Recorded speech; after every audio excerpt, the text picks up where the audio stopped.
The recent launch of the Maxus G50 in our local market as a luxury MPV has put the spotlight squarely on the top-spec G50 Premium variant. I mean, you couldn't really blame car reviewers like myself because, well, the top-spec G50 Premium offers a ton of amenities, creature comforts, and tech features at a price point of below 1.3 million Philippine pesos. What most people fail to remember, though, is that there are two other variants below the G50 Premium, and it comes in at a cheaper price point. What I have here is the G50 Elite, which is the middle spec trim of the G50, and in this video, we'll check out if it's worth a second look. Let's do this!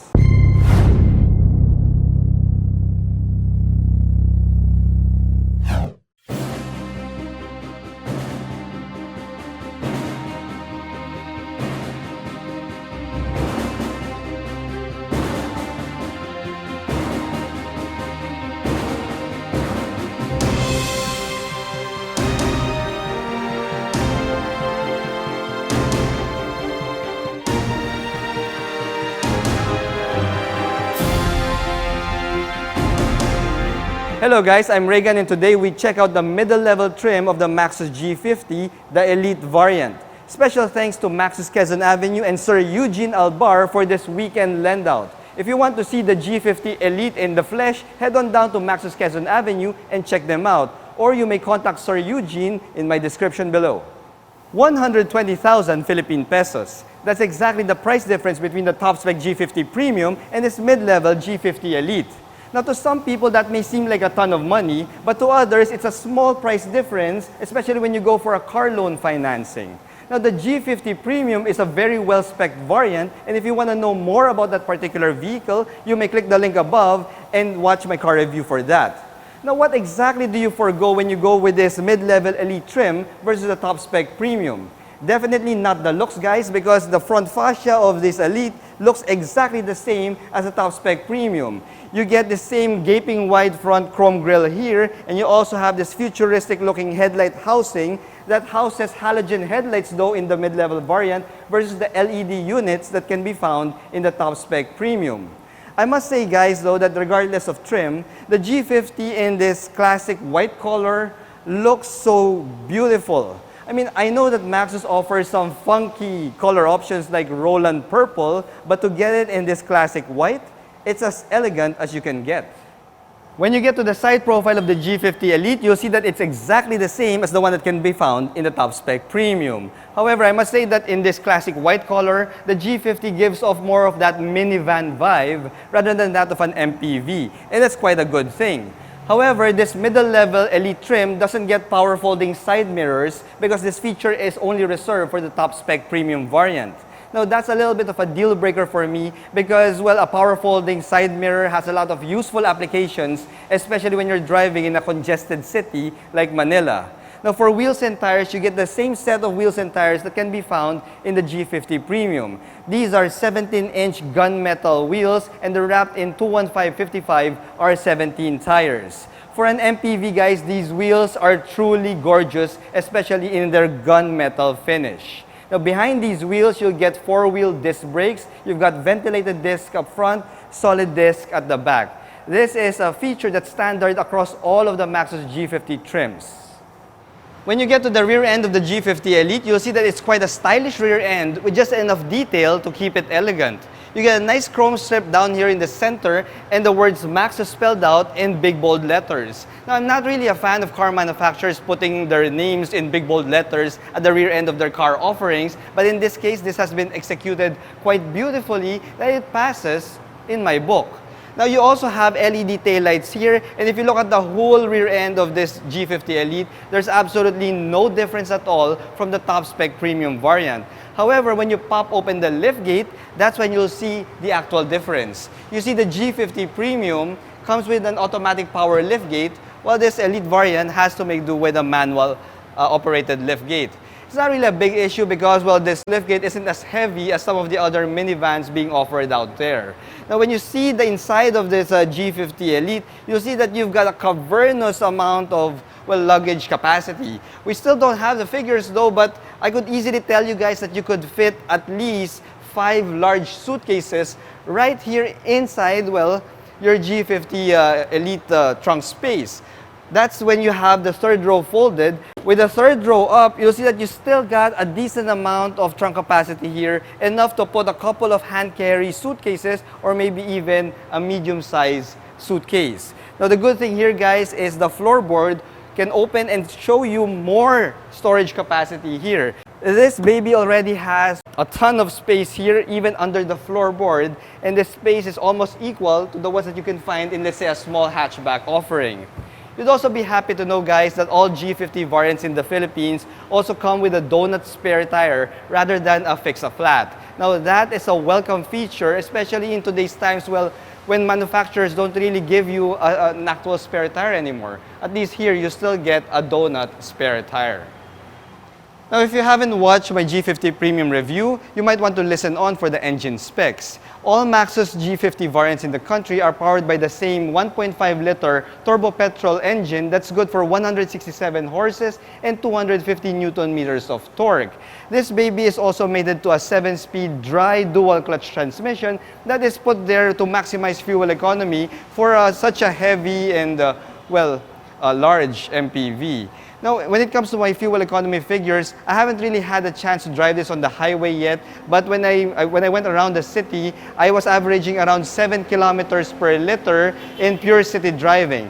That's with an average speed of 13 kilometers per liter, which, if you consider it, is pretty much expected, especially when it comes to a large and heavy turbo petrol MPV. The cabin of the G50 Elite gets some more omissions, especially when you compare it to the top-spec G50 Premium. You do get black leather seats here though, and it's beautifully wrapped, guys, but you don't get the red contrast stitching or the red accents that are found in the top-spec Premium. This baby has white contrast stitching, and they are quite beautiful and simple and elegant. So some people might even prefer these kinds of seats because, well, they're just a simple black leather seats, but then it's just a matter of preference, guys, whether you want to go for the black with the red trim and accents or the simple all black with white contrast stitching. The seats of the G50 Elite, however, are manually adjustable. You don't get the power adjustable seats that you can get in the top-spec Premium variant, so that's another difference. You do get the same leather-wrapped steering wheel here. It's still gorgeously designed and beautifully wrapped. And you also have a nice instrument gauge cluster here that's also similar to the top-spec Premium trim. You get an analog tach and an analog speedometer and a large colored multi-information display in the middle that will show you your vital stats. From your gauges, you also get the same 12.3-inch touchscreen infotainment system that can be found in the top-spec Premium variant. This baby is, it's a touchscreen. It comes with Bluetooth connectivity. It doesn't have Apple CarPlay or Android Auto, which is, well, a little bit of a missed opportunity there.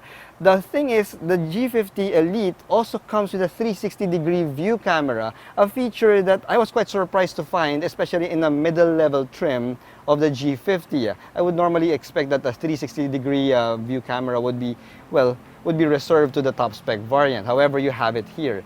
The thing is, while I was using it over the weekend, I really couldn't help myself but laugh at the resolution of that 360-degree view camera. I mean, looking at this resolution, guys, it looks like I'm watching, let's say, a Betamax film from way back in the 80s. It's grainy, it's blurry, and it's such a shame because this 12.3-inch touchscreen screen is very well equipped in terms of resolution. So the mere fact that they use some El Cheapo cameras for the G50, well, it's a sore miss, at least in my opinion. Now, you also get an automatic climate control system here. It's a single-zone automatic climate control system, an engine push-start button, and your gear shifter here that's mated to your 7-speed dry dual-clutch transmission. You still get an electronic parking brake and an auto-hold feature, something that I also didn't expect to find in a mid-level variant. However, you do lose your wireless charging phone capability here, which the G50 Premium has. Instead, you just get a nice little slot here where you could park your cell phone. Now, I didn't do the clean canteen test in my G50 Premium, so I'm going to do that here now. So the G50 has a squarish looking, well, cup holder. So let's see if my tiny clean canteen flask will fit into this cup holder. Okay, so it fits, but it doesn't really hit the bottom part that much. So it's an almost pass. Well, it passes, but not quite, all right, if there's such a thing. Now, the biggest omission that this G50 Elite doesn't have versus the top spec Premium is the fact that it doesn't have, well, a panoramic sunroof. Now, for some people, they might say that, well, that's a big miss. But there are, believe it or not, guys, there are some people who would prefer to have their MPV without a panoramic sunroof. Well, maybe they're just concerned that maybe it might leak in the future, or they don't want the heat to, you know, to come into the cabin. I don't know. But some people would prefer it in this configuration than the one with the panoramic sunroof. Personally, if you ask me though, I would like to have that panoramic sunroof mainly because my kids love that kind of feature, but that's just me. Anyway guys, let's check out the back seat and see what kind of space you can expect from the G50 Elite. Alright guys, so we're here at the back seat of the G50 Elite, and as you can see, it has the same dimensions as the G50 Premium, which means that you get a ton of space right here in the second row. You got an awesome amount of headroom here despite not having a panoramic sunroof over there, and you also have a great amount of knee room and a great amount of leg room. You really won't feel cramped here in the second row because, well guys, this is really spacious. It's also helped by the fact that you've got large windows here to the side, so even if you don't have a panoramic sunroof, you still feel nice and airy in here even while you're sitting down low in your seat because, well, this is a unibody MPV guys. The large windows would really give you that nice feeling of, well, being in a very spacious vehicle. Now, when it comes to toys, guys, you get your own separate AC controls here, at least for fan speed, and it's in a digital format, and that's actually quite a nice touch. You also have your AC vents here over to the side of the ceiling, which extends all the way to the third row of this car. You have a 12-volt power outlet here and a USB charging port, but you do lose out on the fold-out tray table that can be found at the seat backs of the top-spec G50 Premium. It's not really a big deal, guys, because here at least you still get, well, 3 pockets per seat, so that you have 6 pockets here, guys, for all of your knickknacks and all that stuff. You still get your cup holders here in the middle and a center armrest in case you just want to travel business class style while you're seated here in the second row. Now, let's check out the third row, guys, and see what kind of space your yayas or your other, not so close friends would expect when they sit in the third row. In my other review of the top-spec G50 Premium, I tried accessing the third row from the left side, which is clearly the wrong side when it comes to accessing the third row. Maxus has designed the G50 so that, well, for a left-hand drive vehicle, the third row can only be accessed from the right side, which is the curb side, and that's also the safer side. Now, the reason behind that, guys, is, well, you have here a latch on the top part of the seat, which could easily just move the seat over like that, and you now have more space, at least here on the right side, to access the third row, especially when you compare it, well, to the left side. Now, as you can see, guys, I'm seated here in the third row of the G50 Elite, and this is quite spacious even for regular size adults. I'm 5'6", guys, and I got a good amount of headroom here and a decent amount of knee room. I got around 2.5 to 3 inches of knee room left before my knee even touches, well, the second row seat back. The good thing here, guys, is the third row is also in a theater-style seating arrangement, so that means that I have a good visibility up front even while I'm seated on the third row. Despite lacking the panoramic sunroof, I don't feel claustrophobic here at the back seat because you've got nice large windows here, pretty similar to the ones that you'd find in a minivan. The comfort level here is also quite good, guys, because you got AC vents over here up top, and you also have a couple of cup holders on each side. However, unlike the top-spec G50 Premium, this mid-level Elite variant loses out on that USB charging port that can be found in the right side of the G50 Premium's, well, third row. Overall, guys, the third row is a decent place to be in. I don't mind taking a long trip being seated here in the third row, although, of course, it would be much more preferable to be in the second row or even in the front row. Now, guys, let's hop back to the front row, guys, and since this is a weekend lend out, I'll be able to give you a more in-depth driving impression of the G50 Elite versus my first, well, review of the G50 Premium. Let's take this baby out for a drive right now. Alright, guys, so we're now behind the wheel of the G50 Elite, and this time around I could give you a more in-depth driving impression of this baby because this is not a quick test drive like in my first video, but rather this is an in-depth drive impression because I've been driving this for the weekend. So I kind of have a better idea now of how this baby behaves on the road. First up, guys, visibility. you get a spectacular amount of visibility in this vehicle because, well, you've got a wide expanse of windshield in front of you, which truly helps with forward visibility. I also got great and large side windows here, which helps with my sidewards visibility, so that is also a good thing. The thing is, guys, the G50 Elite and all G50s actually in the country all have a nose. And from my driving position, I couldn't really see the hood. I couldn't see the hood line, couldn't see any shoulders there. So you gotta be a little bit careful when you're driving this thing, or else you might end up with a fender bender. Luckily though, this G50 Elite, even in a middle variant trim, has a rear and front parking sensors. So if you get a little bit close to the vehicle in front of you or some other obstructions or items, well, the parking sensors would give you an alarm, and that should help a little bit. So even if you don't see the hood, it's not really going to be a big issue. Now, another thing that I noticed here, guys, is the driving feel. From the driver's seat, it feels like I'm piloting a much larger vehicle. Now, I know the G50 is around the same size as the Toyota Innova, but from here, it feels like I'm piloting something as big as a Hyundai Starex, believe it or not. I would attribute this mainly because of the large expanse of the dashboard in front of me and the way the windshield is sloping into the hood. I mean, it feels like I'm driving a minivan or a large passenger van rather than, well, an MPV. The steering wheel is also quite light. I noticed this already in my quick test drive before, but I could say right now that it is one of the lightest steering wheels that I've ever, well, experienced in any of the cars that I've reviewed. It's almost as light as the ones that I found in the Ford territory. However, this G50 has a little bit more feedback tuned into it. It's light, but as you gain speed, it gains a little bit more heft to it, which is also a good thing. Alright guys, so let's now go on to the not so good points of the Maxus G50. We all know that it has a 7-speed dry dual clutch transmission, and as DCTs go, well, you could expect a little bit of jerkiness at slow speeds or stop and go traffic. The thing is, I drove this in stop and go traffic the other day along EDSA, and I must say, guys, that the Maxus G50 has the jerkiest DCT amongst all the cars that I've driven with a DCT.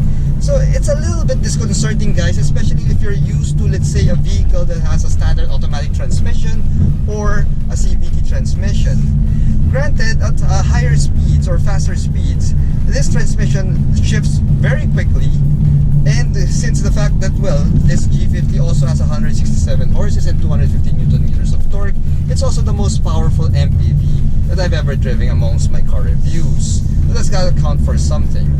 The thing is, the tuning of the DCT though, I don't know, guys. I mean, when I want to downshift, when I want to, you know, put the power down and I stomp on the gas pedal, what happens is this car would take a second to think. It's going to think if it's going to downshift, and then that's when it gives you a downshift. It's a noticeable delay that I've noticed with this DCT. Now, I know that DCTs would also have some of those delays when they're doing a downshift, but not as pronounced as the one that I felt here in this Maxus G50. Another noticeable thing that I've encountered with the G50 is how aggressive the traction control is with this system. You guys all know that I have, well, a steep parking ramp in my condo. And when I brought it up there, and it was raining a bit that day, well, the traction control engaged immediately the moment it felt a little bit of slip from my front wheels, and that immediately cut off all power from the car. So needless to say, guys, I wasn't able to go up my steep parking ramp incline, so I had to figure out what happened, and then that's when I realized that the traction control kept interfering, kept you know, cutting off the power of this vehicle. So I had to turn it off, and that's the only time I was able to go up my parking ramp. It's a little bit weird, guys. I really find it weird that it would do that. But well, the traction control system of this vehicle could be tuned a little bit better, maybe in the future. Now, as far as suspension tuning is concerned, well, a lot of reviewers and people are saying that it is a little bit bumpy for a van. And that's the thing, guys. They're actually right. It is bumpy for a van. But is this a van? It's not a van, guys. It's an MPV. This is a multi-purpose vehicle that is tuned to have a stiffer suspension that's meant to carry heavy loads. And that's really where the confusing part comes in. your senses, your eyes are telling you that you're inside the van because you're surrounded by all of these nice cabin amenities, these creature comforts that you could find in a luxurious minivan.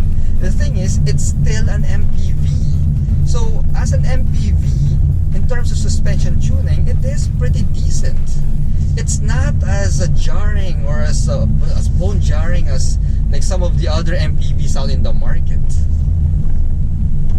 But don't compare it to a van because it is not a van. We also have to understand, guys, that LDV Maxus is still a commercial vehicle maker, and as such, the way they tune their suspension of their vehicles is it's meant for hauling heavy loads and a lot of people. So you have to take that into consideration when you're taking a look at, well, the suspension handling of this vehicle. Well, overall, guys, well, what can I say? This Maxus G50 will really delight your senses when it comes to its cabin amenities, its tech appointments, and its creature comforts. It really feels like you're inside a minivan rather than an MPV. And that is actually quite good for the comfort of your family and yourself while you're piloting this thing. The thing is, it really needs a little bit more of a decent tuning when it comes to the transmission, because the transmission, well, kind of hunts its gears when you try to downshift, and the traction control system is a little bit more on the aggressive side. If Maxus can just sort out some of these niggles when it comes to the driving performance, then this baby would practically be the perfect MPV that you could buy out there in the market. The Maxus G50 Elite is already a decent and well-spec'd MPV, especially when you compare it to, let's say, the Innova or other MPVs within its price segment. However, for an extra 120,000 Philippine pesos, you already have the top-spec G50 Premium. And with that variant, you get a power-operated liftgate, LED headlights, wireless charging capability, dual front power seats, and a panoramic sunroof. And let's not forget, guys, the biggest omission of them all, power folding side mirrors. Now, personally, I could live without the other amenities, but driving here in Manila, I couldn't go without power folding side mirrors. But if you can live without them, guys, well, the G50 Elite is already a perfectly decent and well-spec'd variant that can meet all of your family's needs. Once again, guys, thank you for watching one of my car reviews. If you like this review, hit that like button, hit that subscribe button as well. I promise you guys I'll give you better and better car reviews if you subscribe to Reagan's Rides. I'm Reagan, and I'll see you in my next video. Bye-bye.